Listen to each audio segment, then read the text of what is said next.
Sim, chegamos a 1 ano deste canal. Exatamente hoje, em 2 de setembro, eu soltava o primeiro vídeo todo envergonhado por aqui. E falando sobre a série Os Anéis de Poder, que teve o primeiro capítulo nesse dia. E uma teoria de que aquele mago do meteoro poderia ser o Gandalf, embora isso não faça nenhum sentido cronologicamente se a ideia era seguir as obras do Tolkien. Mas enfim, só que por pura coincidência, hoje também se completam 50 anos sem o maior contador de histórias de todos os tempos, seguido de perto pelo Alan Moore e o Neil Gaiman, e uns outros aí, porque ele nos deixou num dia 2 de setembro de 73, aos 81 anos.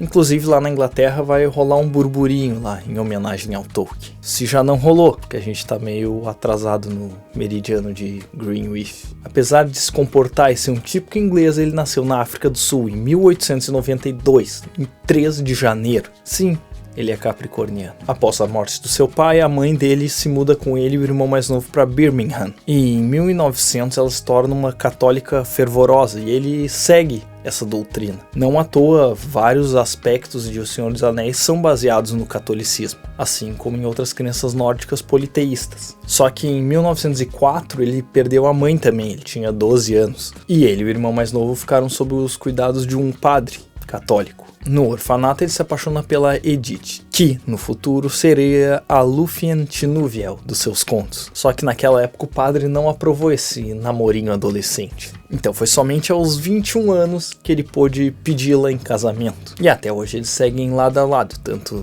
embaixo da terra como em outro plano. Algo que também o influenciou muito foi ter participado da Primeira Guerra Mundial. Ele esteve no fronte durante 4 meses e foi mandado de volta para casa porque ele pegou uma doença conhecida como febre das trincheiras. Durante quase toda a vida adulta ele foi um professor de língua e literatura inglesa, com especialização em inglês antigo. Só que quando ele estava de bobeira, ele tinha o costume de escrever contos de fantasia e começou assim a criar o seu próprio mundo, com línguas próprias e tudo mais. E para entreter os seus filhos, ele fazia alguns contos um pouco mais leves. Entre esses, o Roverandom, que foi para consolar o seu filho Michael, que havia perdido um cachorrinho de chumbo nas areias da praia. Nesse conto, o cachorro chamado Rover é transformado em brinquedo por um mago maligno chamado Artaxerxes. E esse cachorro embarca em aventuras pela lua e pelo fundo do mar para tentar desfazer esse feitiço. E entre esses contos infantis surgiu uma pérola chamada O Hobbit. Ele começou a escrever por volta de 1930 e foi publicado lá em 1937. Como a editora gostou, deu certo e pediu uma continuação, 17 anos depois surgiu O Senhor dos Anéis. Um detalhe é que O Senhor dos Anéis saiu em volumes separados para baratear a impressão e para diminuir o prejuízo da editora caso ninguém se interessasse.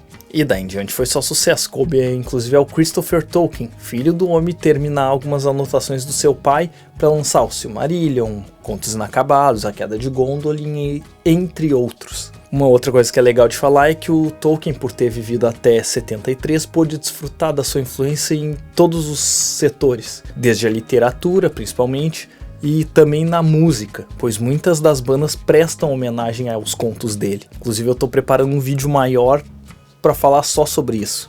Mas, por exemplo, Led Zeppelin tem muitas letras falando sobre as Montanhas Sombrias, sobre o Gollum, sobre ir pro oeste, assim como o Black Sabbath tem a música The Wizard, que é óbvio por causa do Gandalf. Inclusive tem uma banda dos anos 60 bem obscura e pouco conhecida chamada Gandalf. Mas como eu disse, eu tô preparando um vídeo maior sobre isso, que é um assunto que me puxa bastante. Mas enfim, eu agradeço a todos vocês que estiveram comigo nesse ano. E eu não vou nomear ninguém, porque no outro vídeo lá agradecendo os 1000 inscritos eu dei uns nomes e aí os que eu não falei, que também estão aqui há muito tempo, desde lá o primeiro videozinho, ficaram brabos comigo. Então não vou fazer injustiça, não vou falar ninguém. Obrigado a todo mundo. E que o Tolkien, que nos deixou exatos 50 anos, continue nos influenciando nos diversos setores onde a gente atua, ou apenas como uma lembrança de que até a menor criatura pode mudar o rumo do mundo. Obrigado a todos, até mais.